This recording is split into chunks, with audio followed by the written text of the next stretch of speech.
Assalamualaikum warahmatullahi wabarakatuh. Perkenalkan, nama saya Hirwan Saputra, NIM 2012-22-2019. Baiklah, saya akan memperjelaskan apa itu pengertian anggaran kas. Anggaran kas adalah prediksi aliran keluar masuknya uang yang direncanakan perusahaan di dalam suatu periode tertentu, beserta penjelasan tentang sumber-sumber penerimaan dan pengeluaran kas tersebut. Penting bagi perusahaan memiliki kas. 1. Jumlah yang tepat. Pada dua waktu yang tepat. Mengapa anggaran kas penting? Yaitu ada dua, karena kekurangan uang akan menyebabkan perusahaan tidak dapat membayar sebagai aktivitas operasi dan investasi. 2. Kelebihan uang pada suatu saat melebihi kebutuhan perusahaan, menyebabkan terlalu banyaknya uang yang menganggur, padahal seharusnya uang tersebut dapat dikelola secara lebih optimal lagi untuk kepentingan perusahaan. Baiklah, itu yang dapat saya sampaikan. Wassalamualaikum warahmatullahi wabarakatuh.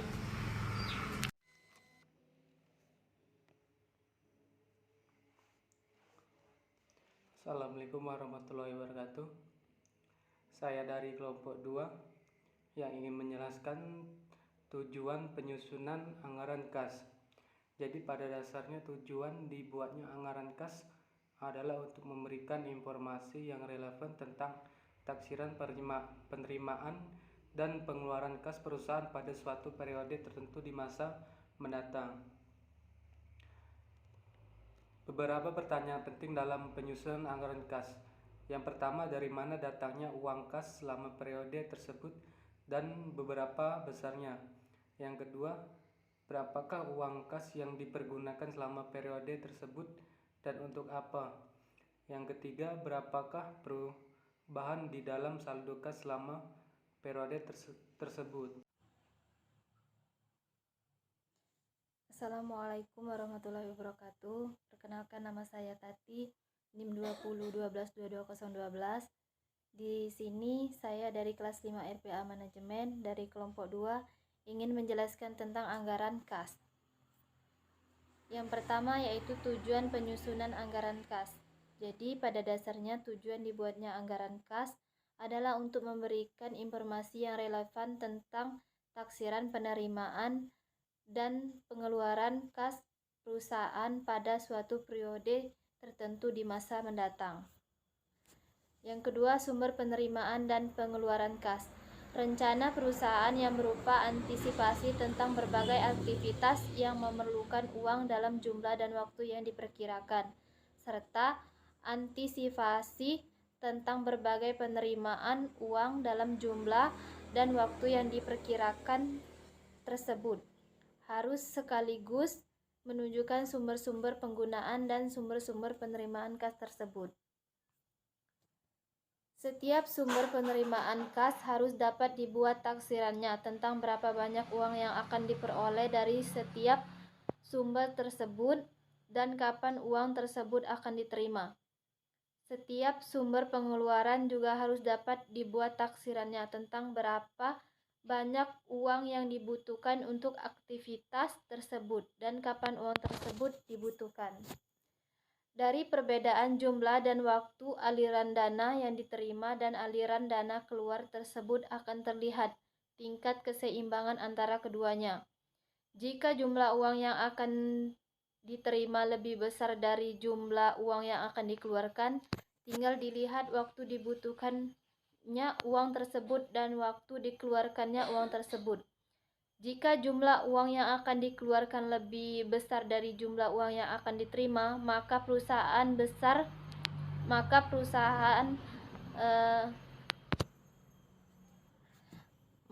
perusahaan harus membuat efisiensi pada pos-pos yang memungkinkan.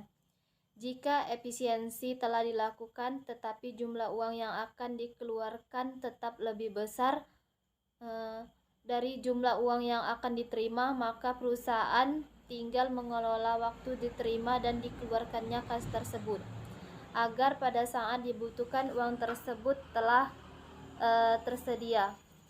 Mungkin itu saja penjelasan dari saya. Saya akhiri. Wassalamualaikum warahmatullahi wabarakatuh. Lanjutkan materi dari rekan saya, Dedi Satria. Ada kelompok sumber aliran kas mempunyai 3 poin. Yang pertama, aktivitas operasional.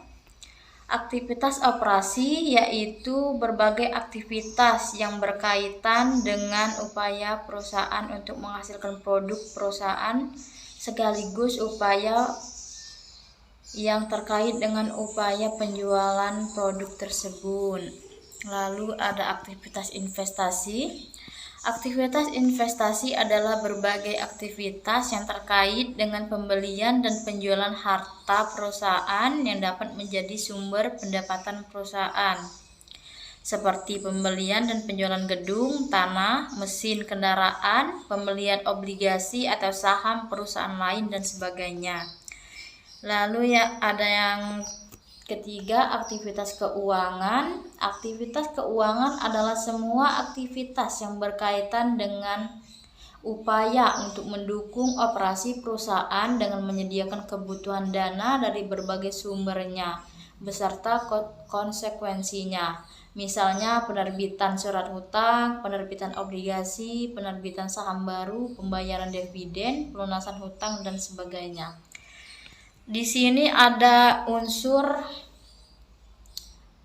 3 poin yang kita bahas tadi. Yang pertama ada aktivitas operasional, mempunyai dua kegiatan, yaitu penerimaan kas atau pengeluaran kas.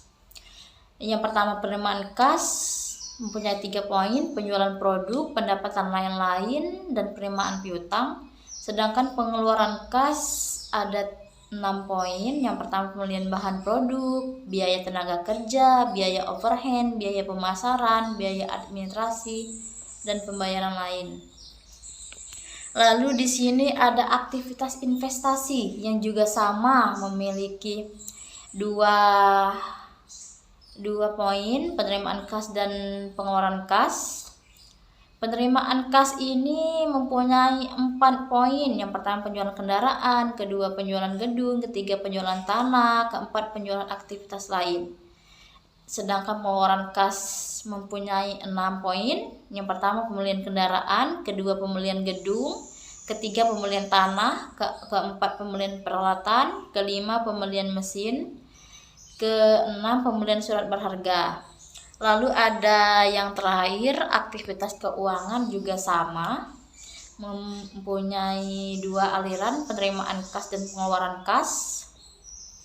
Di sini penerimaan kas ada 4 poin, yaitu penerbitan saham, penerbitan obligasi, penerbitan promes, kredit bank. Lalu pengeluaran kasnya ada 5 poin. Pembayaran dividen, pembayaran bunga, pelunasan obligasi, pelunasan promes, pelunasan hutang bangki. Baiklah, materi selanjutnya akan dijelaskan oleh rekan saya, Juleha Miranti. Saya persilakan. Oke, baiklah, saya Juleha Miranti, NIM 2012-22014. Di sini saya akan menjelaskan satu contoh soal dari penyusunan anggaran kas, di mana pada bulan Oktober tahun 2008 manajemen PT Nusa Indah menyusun anggaran kas perusahaan untuk tahun 2009. Sedangkan data yang dimiliki manajemen perusahaan berkaitan dengan penyusunan anggaran kas tersebut adalah sebagai berikut. Teman-teman bisa melihatnya di slide. Kita langsung saja ke format. Nah, ini format penyusunan anggaran kas, di mana pada saldo awal bulan Januari sebesar 840, bulan Februari 648 juta, Maret 336 juta, dan seterusnya. Nah, sesuai data manajemen tadi, dalam aktivitas operasional itu ada penjualan tunai pada setiap bulannya yaitu sebesar 400.000. Ada juga penerimaan piutang. Untuk penjualan dan penerimaan kita jumlahkan. Nah, sedangkan untuk pembelian, pembayaran hutang usaha, biaya tenaga kerja, biaya overhead, biaya pemasaran, biaya admin dan umum, biaya bunga serta pajak penghasilan itu kita dikurangkan. Kemudian juga ada aktivitas investasi, yaitu pembelian mesin sebesar 280.000 pada bulan April, dan kemudian ada penjualan kendaraan. Nah, untuk penjualan kendaraan itu angkanya kita jumlahkan, dan pembelian kendaraan sama seperti ke pembelian mesin itu dikurang. Selain itu juga ada aktivitas operasional, yaitu pembayaran hutang bank sebesar 260 pada bulan April dan 260.000 pada bulan Mei. Ada juga kredit bank. Nah, kredit bank ini 700.000 itu dijumlahkan. Maka didapatlah saldo akhirnya sebesar 648.000 pada bulan Januari, 336.000 pada bulan Februari, 977.000 pada bulan Maret, 360.000 pada bulan April, 211.000 pada bulan Mei, dan 322.000 pada bulan Juni. Demikianlah penjelasan materi penyusunan anggaran kas dari kelompok kami. Kami akhiri, wabillahi taufiq wal hidayah. Wassalamualaikum warahmatullahi wabarakatuh. Dadah.